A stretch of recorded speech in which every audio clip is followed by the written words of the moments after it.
Hello and welcome back to Kim Reads as we continue with Kaya Shows the Way.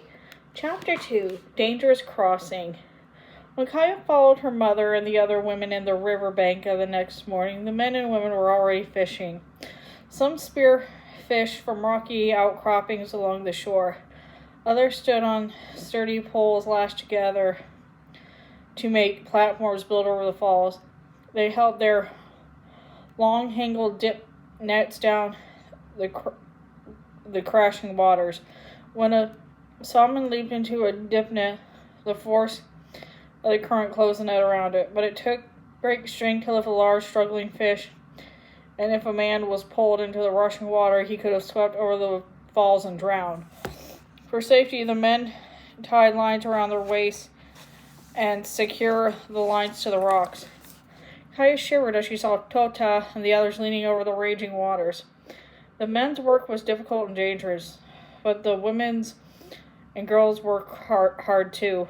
All day, Kaya helped carry the heavy salmon the men caught to the women who cleaned the fish and sliced them into thin strips. Other women hung the strips on the racks to be dried by the sun and the wind. By the end of the day, Kaya's hands, arms, and back ached.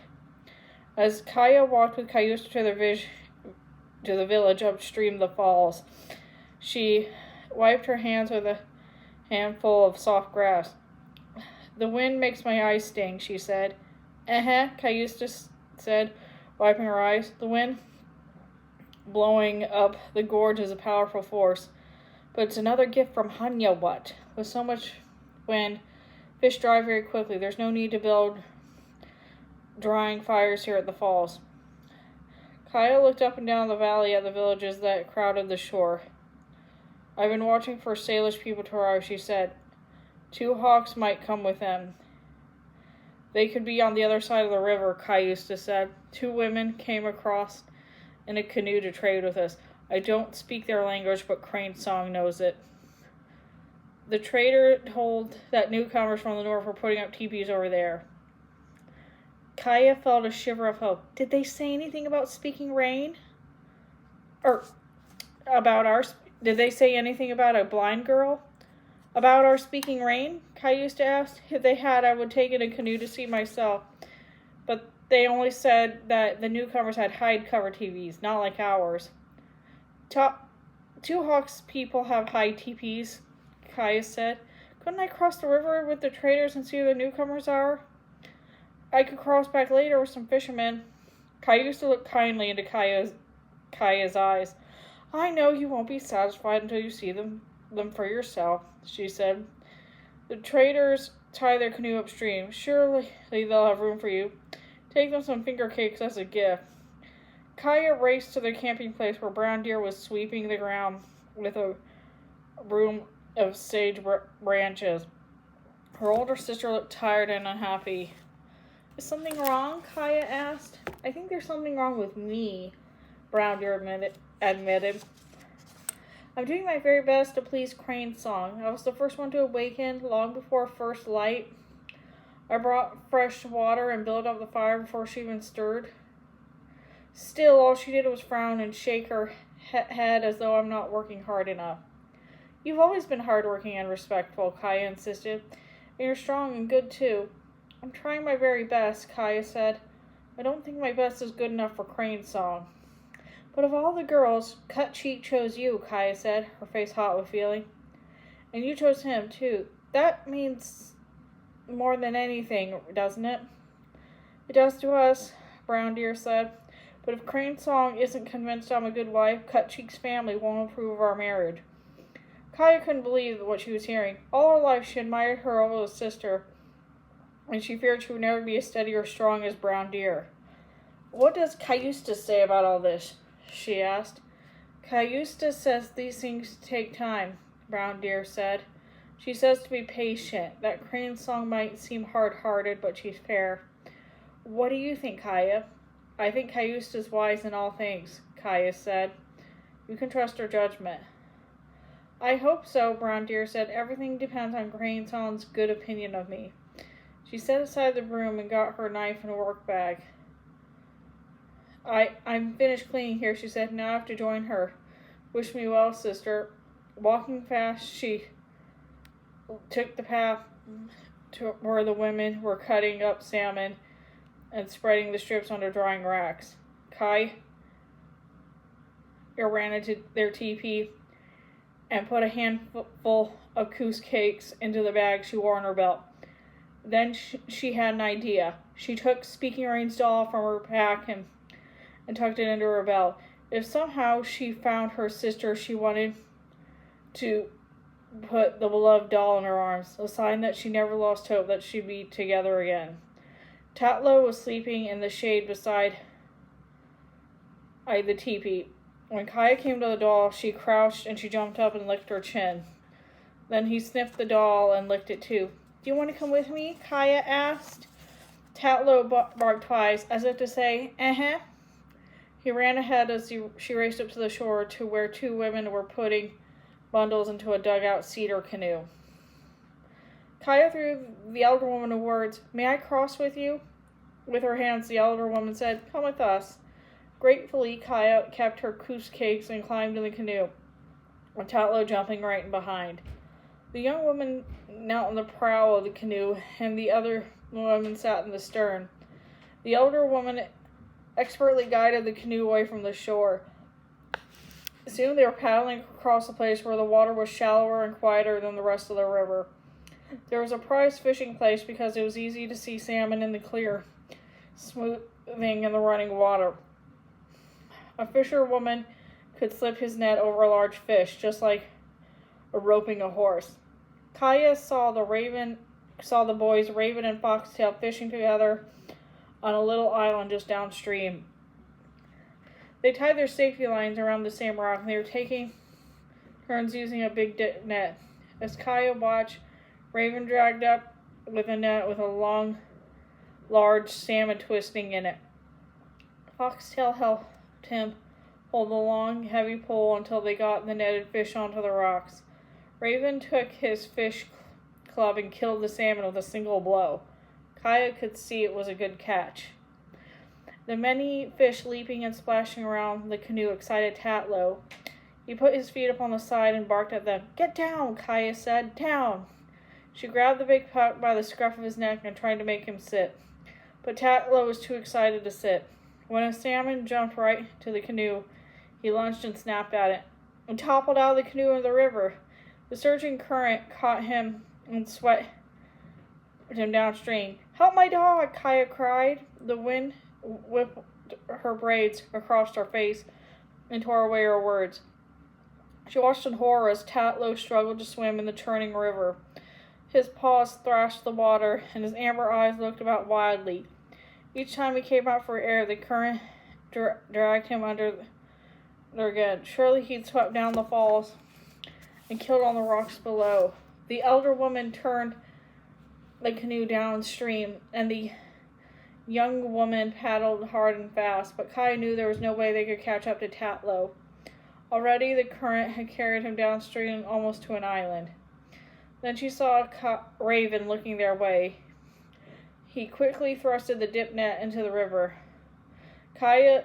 Foxtail leaned out and peered into the wild water. Then with a sweep, Raven raised the net with something in it. Foxtail grabbed the handle too and steadied the heavy weight across the body as he helped lift the net. It took a moment for Kaya to realize it was Tatlo they lifted out of the swirling water. The elderly woman guided the canoe toward the island. By the time they reached the stones, the boys had Tatlo out of the net and onto his feet. The pup was coughing water and shaking it from his coat. His legs were wobbly, but he managed to wag his tail when Kaya scrambled from the canoe and knelt by him, pressing her face against his drenched head. The current carried him right to us, Raven yelled to the river noise.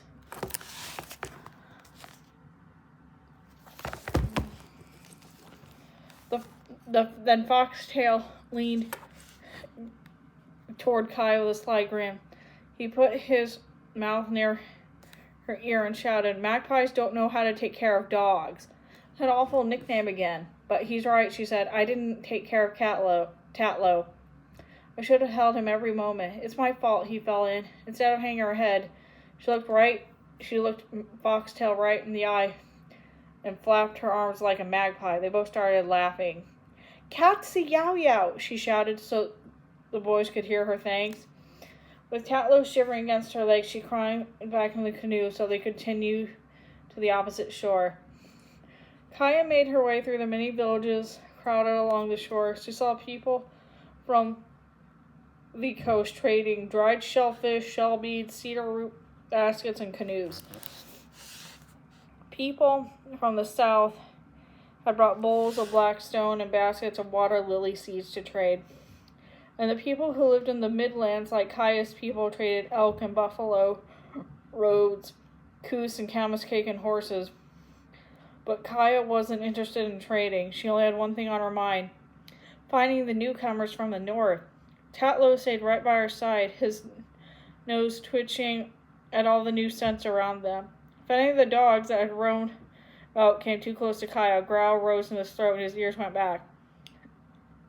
He was such a loyal friend. How terrible if he had been drowned because she hadn't kept him in the canoe. I'll take better care of you, she said, patting his shoulder. Kaya's ears buzzed with all different languages she heard. From time to time, she stopped where women were cooking and threw them in the words, "Where are the newcomers' camp?" Always they pointed east, so she kept walking upstream. At last she saw several hide-covered teepees ring in a small circle. Women were building fires and carrying bundles into teepees. Could these be Two Hawks' people? She ran with Tatlow loping on her side. A young one was unloading deerskins bags from a Travis. Kaya threw the words, "What tribe are you?" The young woman cocked her head and studied Kaya closely. She signed, "I am Salish. What tribe are you?" Kaya swept her hand from her ear down across her chin, the sign for Nimipu. "Is Two Hawks with you?" she signed. "He wintered with our people." "Two Hawks told us about you," the young woman sighed. "Right now he's fishing with the other men." She motioned for Kaya to follow to where women were putting up another teepee. A white-haired woman with a bent back was soothing the elk-skin teepee covering. A round-faced younger woman was pounding teepee stakes into the ground. As Kaya and the Salish woman approached these women, Tatlow sniffed the air a moment, and they bounded away and began raging back and forth between teepees. Tatlow, come. Kaya called, wanting him to come close to her. When he didn't come, she ran after him. Horses grazed near the teepees. Tatlow ran between them, his tail wagging, and headed for some small pines. Kaya followed. She saw a baby in a teacup propped against one of the pines. Tatlow was sniffing the girl who was tending the baby. The girl's back was to Kaya, who was so intent on catching her pup that she didn't realize she was only a few steps away from the girl that was speaking rain. "Sister, my sister!" Kaya cried. She felt tears stinging her eyes as she went to her knees in front of Speaking Rain and seized her hand. "You're alive!" "Kaya?" Speaking Rain hesitated, touching Kaya's face, then threw her arms around her shoulders. I'm alive. How'd you find me?" "I didn't find you," Kaya said. "My dog did. Tatlow knows your scent from your doll."